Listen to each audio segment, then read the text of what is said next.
WCTV-TV, hat tip right scoop.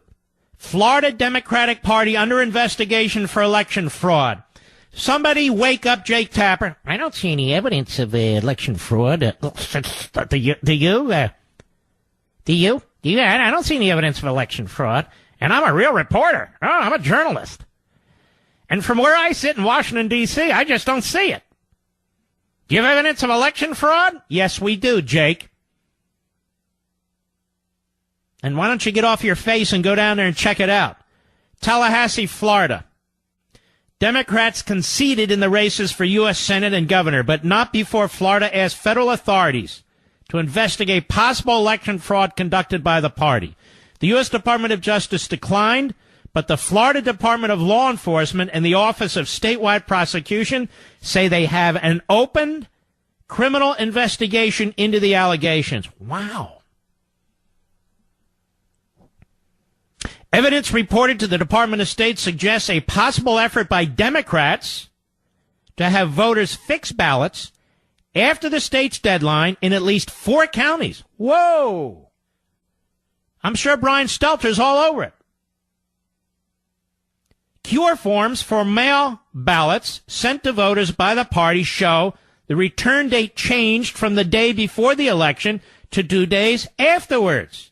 Democratic strategist Steve Shalley says it was likely just a mix-up. Oh, these Democrats, they're just, hey, you know, we just screwed up. We always do it in our favor. Don't get us wrong. Just a mix-up. Some 23-year-old staffer probably got 2 dates mixed up. Now, he has no idea if that's true, but it doesn't matter. He's a propagandist.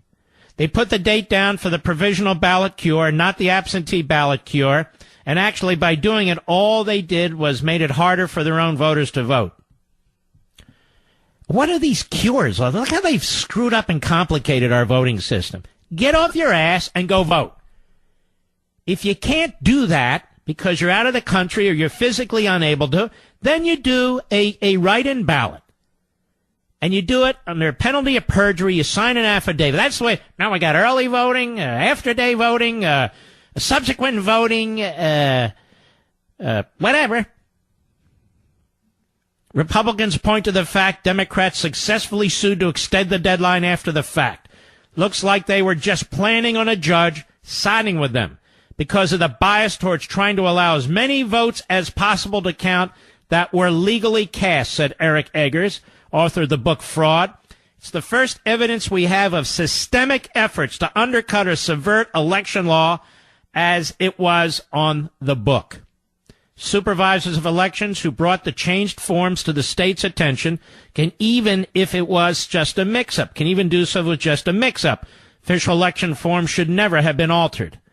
I think the question it raises is what other efforts were underway to subvert election law that we don't know about yet, said Eggers. The Florida Democratic Party says it's hired its own independent investigator to look into the case. It says it plans to release any findings once the investigation is complete. Well, I'm sure that'll be very thorough and objective, much like the news media. Will this be reported on CNN? Any bets? Any bets? Don't hold your breath.